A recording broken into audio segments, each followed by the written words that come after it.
Estamos de volta e eu sei que eu lhe falei que você não podia nem sair para beber água, mas eu fui almoçar, que eu não sou nem besta, então com bucho cheio vamos para a parte 2 do informativo 850 do STJ. E o primeiro julgado da segunda turma do STJ foi inserido na Lei 9985 de 2000, que trata do Sistema Nacional de Unidades de Conservação da Natureza. Destaque da seguinte forma: a caducidade dos decretos de interesse social e utilidade pública é inaplicável aos atos vinculados à unidade de conservação de domínio público, como é o caso do Parque Nacional, ante a incompatibilidade entre as normas administrativas gerais da desapropriação e a lei do Sistema Nacional de Unidades de Conservação. Então, bora lá, não é? Qual foi o caso concreto? Foi editada uma lei criando um parque nacional. E aí a consequência disso seria a necessidade de expropriação dos imóveis que estavam ali situados, já que o Parque Nacional é uma unidade de proteção integral. Mas não foram propostas as ações de desapropriação em relação aos imóveis. Passaram vários anos, né? E aí depois de 5, 6, 7, 8 anos, aí finalmente essas ações começaram a ser propostas. E aí qual era a defesa sempre? Era a de que já tinha ocorrido uma caducidade, não sendo mais possível essa desapropriação. E para isso se utilizou como fundamento o decreto 3365 de 41, que trata da desapropriação por utilidade pública e que traz exatamente esse prazo de 5 anos após o decreto que declara a utilidade pública de um determinado imóvel para que se realize a desapropriação sob pena de caducidade do decreto. Só que aí, gente, vem a pergunta: isso aqui é uma desapropriação por utilidade pública? Não, não é. Aqui estamos no âmbito do Sistema Nacional de Unidades de Conservação da Natureza. Não há como se falar que o mero decurso do tempo vai retirar a eficácia daquela lei que tornou aquela área um parque nacional. Então, independentemente de ter passado esse prazo de 5 anos, vai ser possível sim essa desapropriação. Não existe aqui uma possibilidade de considerar caduco esse ato que criou o Parque Nacional, então vai ser sim possível essa desapropriação. Então, como é que ficou o destaque? A caducidade dos decretos de interesse social e utilidade pública é inaplicável aos atos vinculados às unidades de conservação de domínio público, como é o caso do Parque Nacional, ante a incompatibilidade entre as normas administrativas gerais da desapropriação e a lei do Sistema Nacional de Unidades de Conservação. Seguindo em frente, próximo julgado de hoje é da terceira turma do STJ, foi inserido no Código Civil destaque da seguinte forma: a contratação entre pessoas jurídicas de prestação de serviços por prazo certo subordina-se às normas do Código Civil, de modo que a extinção prematura do contrato sem justa causa é suficiente para fazer incidir a penalidade prevista no artigo 603 do Código Civil, independentemente de previsão contratual expressa nesse sentido. O que é que diz esse artigo 603 do Código Civil? Se o prestador de serviço for despedido sem justa causa, a outra parte será obrigada a pagar-lhe por inteiro a retribuição vencida e por metade o que lhe tocaria de então ao termo legal do contrato. Então imagina assim: o Zezinho foi contratado para prestar um determinado serviço pelo período de 1 ano e ele receberia uma contribuição mensal de R$1.000 por esse serviço. Então, no todo, ele receberia R$12.000 por 12 meses de serviço. Chegou lá no 6º mês, eu digo: Zezinho, venha mais não. Mas por quê? Porque eu não quero. Acabou de estar rescindido o contrato. Nenhuma justa causa, nada. Não quero, simplesmente não quero. E aí o que o artigo 603 diz? Que esse prestador de serviço ele vai ter direito a receber tudo que já estava vencido, então esses 6 meses ele recebe integral, e dos 6 meses posteriores, que ainda não foram cumpridos, ele tem direito a 50%. Então, nesse caso concreto, eu ainda tenho que dar R$ 3.000 para ele ir-se embora, não é? E não prestar mais o serviço, já que eu estou aqui rescindindo um contrato sem apresentar qualquer justa causa. Esse contrato tinha um prazo certo, então realmente é devido a essa multa. Quais são as reflexões aqui? Primeiro ponto, não é necessária uma previsão dessa multa no contrato, a previsão decorre da própria lei. E estando aqui em um caso de pessoas em igualdade de condições, ou seja, não é uma relação consumerista, é possível que eu preveja a não aplicação desse dispositivo no caso concreto. Então eu fiz o contrato e disse, olha, a qualquer tempo é possível a rescisão sem gerar qualquer multa. Beleza, tudo certinho, bonitinho. Mas não previ nada no contrato. O artigo 603 se aplica. Não precisa estar previsto, então, né? Decorre da lei. O que eu posso é excluir através de uma previsão contratual específica. E o segundo ponto, se forem pessoas jurídicas, muda alguma coisa? Claro que não. Não há por que imaginar que não se aplicaria a um negócio praticado entre pessoas jurídicas. Não existe nenhuma previsão no Código Civil que leve a crer isso, e esse era o argumento, né? Então, de fato, o STJ não comprou essa ideia, se aplica sim entre pessoas jurídicas e não precisa de previsão contratual. Então, como é que ficou o destaque? A contratação entre pessoas jurídicas de prestação de serviço por prazo certo subordina-se às normas do Código Civil, de modo que a extinção prematura do contrato sem justa causa é suficiente para fazer incidir a penalidade prevista no artigo 603 do Código Civil, independentemente de previsão contratual expressa nesse sentido. Próximo julgado foi inserido no Código Penal, mas eu estou até reavaliando, eu acho que eu vou colocar para o Código Civil mesmo, para o Código de Defesa do Consumidor. E o destaque ficou da seguinte forma: configura indenização por danos morais a abordagem excessiva de agente de segurança privada de supermercado a menor de idade por suspeita de prática de ato infracional análogo ao furto, causando situação vexaminosa em frente aos outros clientes do estabelecimento comercial. Então, basicamente, qual foi a situação? Um adolescente estava saindo de uma determinada loja, ressoou o alarme de furto, a segurança da loja foi até lá de uma forma bem truculenta, realizou uma revista naquela adolescente, na frente de todo mundo ali, e verificou que ela não tinha nada, não é? A adolescente, então, ficou ali bem constrangida, saiu chorando do local, propôs uma ação requerendo danos morais. E aí, gente, entendeu-se que é sim caso de dano moral, tá? Em virtude dessa conduta, entendeu-se que essa pessoa, ela está na condição de consumidora e dessa forma cabe ao estabelecimento comercial ter realmente parcimônia, não é? No sentido de proteger a dignidade dessa pessoa. Então, olha só, existe jurisprudência do STJ no sentido de que o mero fato de ressoar aquele alarme e até mesmo ocorrer uma revista pessoal, isso por si só não é suficiente para ensejar dano moral. A questão é quando isso é feito de forma abusiva e vexatória. Então, se ocorreu um excesso, aí sim é possível configurar um dano moral, e nós temos até que o ônus de demonstrar que não ocorreu excesso é do estabelecimento comercial, tá? Por quê? Porque nós temos aqui uma relação de natureza consumerista. Então, tem que demonstrar uma justa causa para a abordagem. Esse consumidor não pode ser exposto a uma situação vexatória e, se houver de fato algum tipo de excesso, realmente vai ser possível sim configurar um dano moral, como foi o caso. Então, como é que ficou o destaque?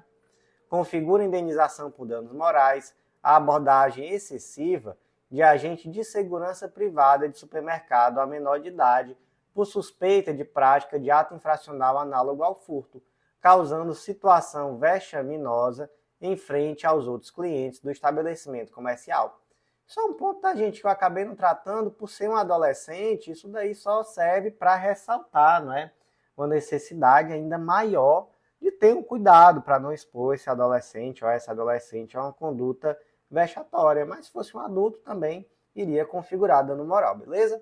Então, seguindo em frente, próximo julgado da 4ª turma do STJ, foi inserido na Lei 8.009 de 90, que trata sobre a impenhorabilidade dos bens de família, destaca da seguinte forma: a transmissão hereditária, por si, não tem a capacidade de desconfigurar ou afastar a natureza de bem de família, se mantidas as características do imóvel residencial próprio da entidade familiar.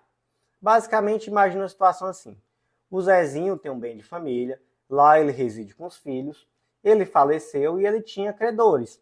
Esses credores buscaram, após o falecimento, a penhora desse imóvel, que era o bem de família do Zezinho, para satisfazer a dívida. Acontece que esse imóvel continua sendo habitado pelos filhos, né? Ele morava lá com os filhos lá permaneceram residindo. Então fica a pergunta, não é? O simples fato do Zezinho ter falecido vai de fato extinguir o bem de família? E a resposta é não. Não extingue o bem de família, tá? Até porque o bem de família é da família, não é? E permaneceu estando afeto a essa finalidade. Então, realmente, não há aqui uma extinção. E temos que lembrar que a transmissão desse patrimônio é imediata. O Zezinho fechou os olhos, de imediato esse bem passou à propriedade dos herdeiros. Tem um princípio, né, que determina exatamente isso. Qual é esse princípio? Gente, é um nome em francês. É algo como saisine, não é? O princípio que determina que, a partir do momento em que ocorre a morte, de imediato esses bens passam para a propriedade dos herdeiros. E, por favor, não julguem a minha pronúncia. Realmente, eu sei que ela tem tudo para estar errada. E eu também não sei como é que se aportuguesa. Não sei se seria saisine, saisine. Alguém me conta aí, tá? Desculpem a ignorância desse pobre professor. Mas como é que fica o destaque? A transmissão hereditária, por si, não tem a capacidade de desconfigurar ou afastar a natureza do bem de família, se mantidas as características de imóvel residencial próprio da unidade familiar. Seguindo em frente, próximo julgado de hoje é do Código Civil, destaque da seguinte forma: a compensação das parcelas inadimplidas de contrato de arrendamento mercantil com o valor a ser restituído da arrendatária a título de valor residual garantido é possível quando as dívidas coexistem e são exigíveis, sendo irrelevante a prescrição posterior daquelas parcelas. Então aqui tratamos do arrendamento mercantil, né? O que é isso? Também é chamado de leasing e é meio que uma fusão de compra com locação. Pensa assim, é uma situação em que há um contrato em que uma pessoa, mediante um pagamento periódico, pode, de fato, gozar de um determinado bem, mas que ao final desse período, essa pessoa ela pode optar entre devolver, renovar o contrato ou pagar um valor residual garantido, VRG. E aí, com esse pagamento, ela se torna proprietária. Então, é algo entre, não é, uma venda parcelada, não é, e uma locação. Beleza? Gente, o simples fato desse valor residual garantido ser pago previamente, ou ser pago como parcela, tem ali 50 parcelas, cada mês você já paga ali um pouquinho desse valor residual garantido, nada disso vai desconfigurar o contrato de leasing, beleza? E qual foi o caso concreto, gente? No caso concreto, a Marta realizou um contrato de leasing, ela depois de um determinado período parou de pagar, e aí ela teria direito a receber de volta o valor residual garantido que ela já pagou durante o período, mas ela também teria que devolver para o banco aquele valor que ela estava devendo, né, das parcelas em aberto, inclusive com juros, correção monetária, etc. Quando o banco cobrou, aí a Marta se defendeu dizendo que ela teria que receber de volta o valor completo do valor residual garantido, porque já havia ocorrido a prescrição relacionada à dívida que ela teria, né? Não foi cobrada a tempo, então já teria ocorrido ali a prescrição. E aí o que o STJ disse? Que se em algum momento ocorreu a coexistência das dívidas, sendo essas dívidas perfeitamente líquidas, certas e exigíveis, houve o fenômeno da compensação. Então a compensação ela ocorre de forma automática. Eu te devo, você me deve. Ah, mas 2 anos depois o que eu te devo prescreveu, não importa. Em algum momento coexistiu, Se em algum momento coexistiu duas dívidas líquidas certas e exigíveis, e um é credor do outro, houve a compensação, entendeu? Então, não importa se posteriormente algum valor de fato prescreveu. Então, nesse caso concreto, o que o STJ entendeu é que houve uma compensação entre parte dos valores e a Marta não teria direito a receber de volta o valor total do VRG. Haveria o abatimento daquilo que ela de fato devia. Então, como é que ficou o destaque? A compensação das parcelas inadimplidas de contrato de arrendamento mercantil com o valor a ser restituído à arrendatária a título de VRG é compatível quando as dívidas coexistem, são exigíveis, sendo irrelevante a prescrição posterior daquelas parcelas. Próximo julgado foi inserido no Código Civil destaque da seguinte forma: o contrato de promessa de compra e venda sem registro no cartório imobiliário, mesmo que celebrado antes da hipoteca, não é oponível a terceiro de boa-fé que recebeu um imóvel comercial como garantia real.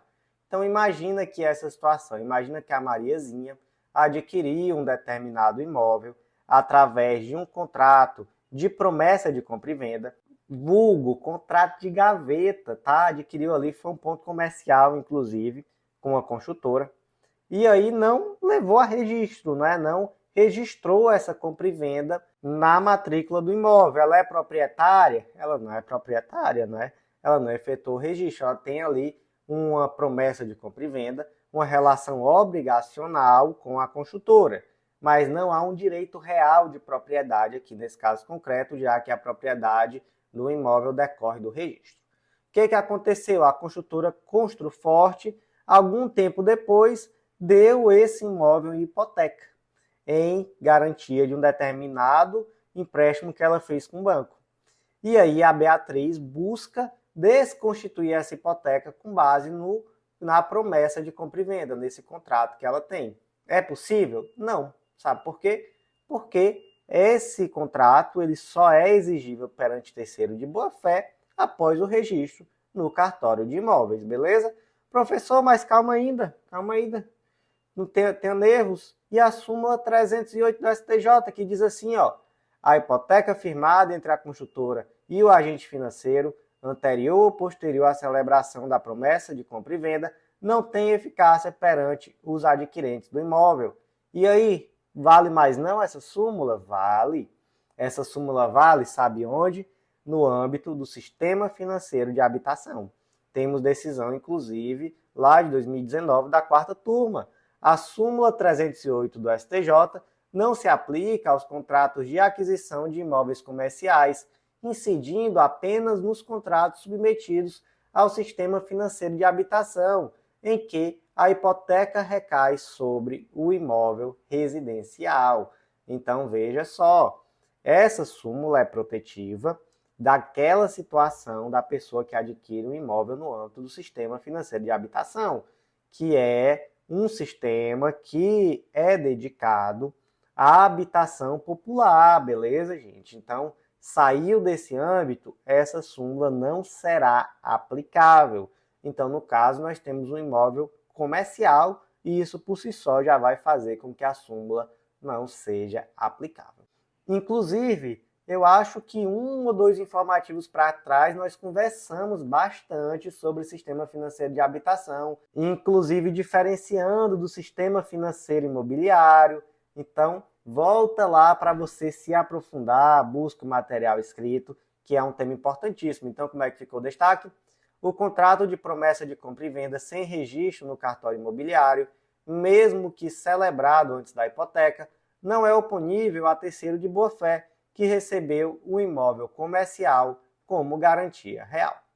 Seguindo em frente, próximo julgado de hoje foi inserido na Lei Complementar 109, que trata sobre o regime de previdência complementar, e o destaque ficou da seguinte forma: é válida a cláusula de regulamento de plano de previdência complementar de entidade fechada, devidamente aprovada pelo órgão regulador, que estabelece a taxa referencial como índice de reajuste do benefício definido, estabelecida em data anterior à vigência da Resolução 40 de 2021 do Conselho Nacional de Previdência Complementar.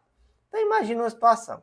Imagina que a Mariazinha ela contribuiu para um plano de previdência complementar fechado, tá? Muito cuidado, porque no plano fechado há uma situação bem diferente do plano aberto. O plano aberto é aquele que é comercializado livremente.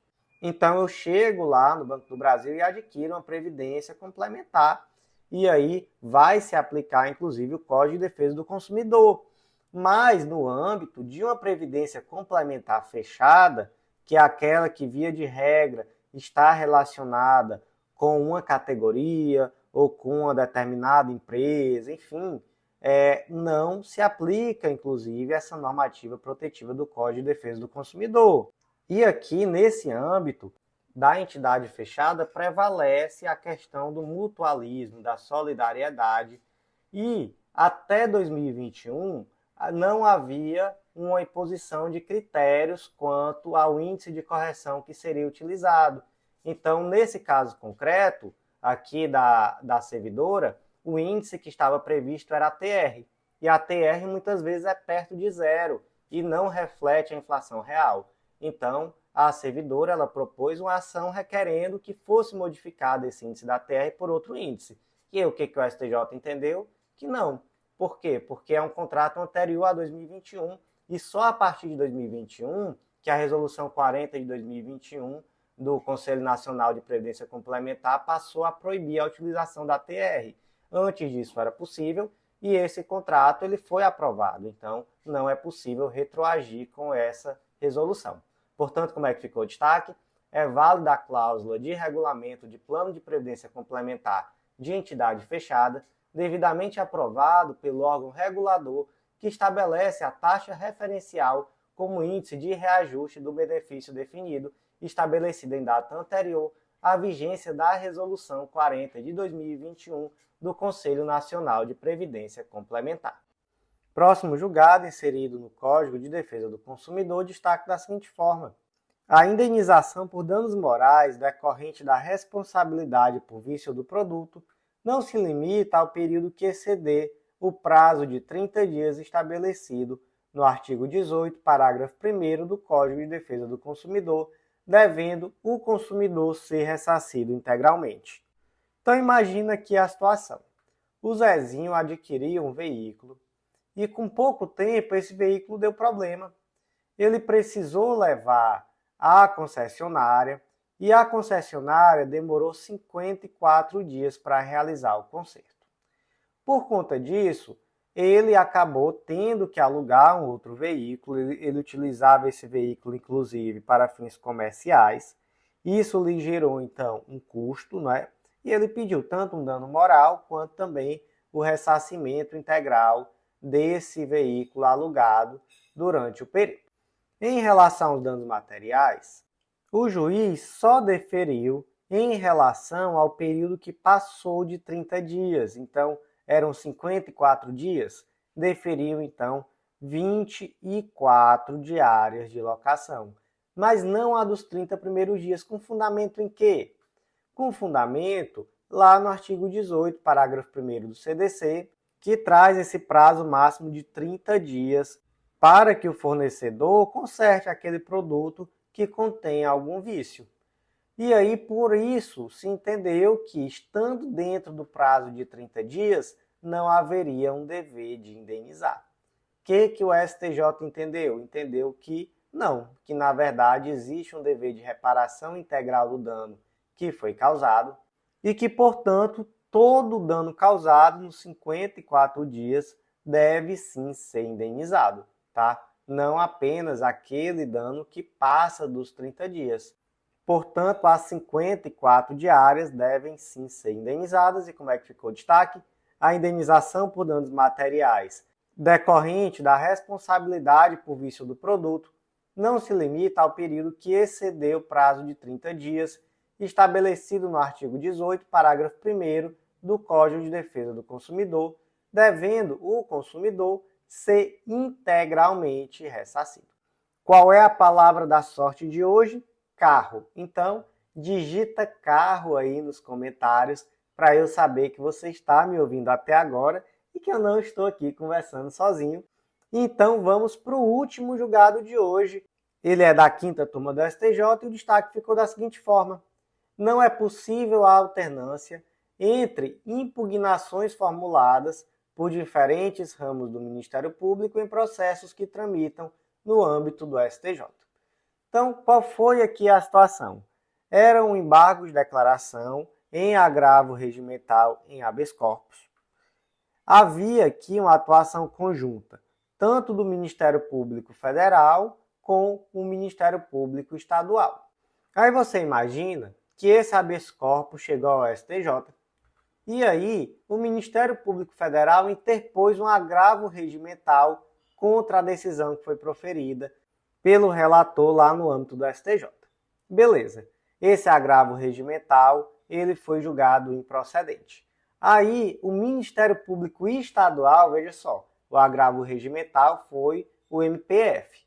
O MPE, ele agora apresentou embargos de declaração em face do acórdão que negou o provimento ao agravo regimental. Aí, gente, esse embargo de declaração vai ser conhecido? Resposta: não.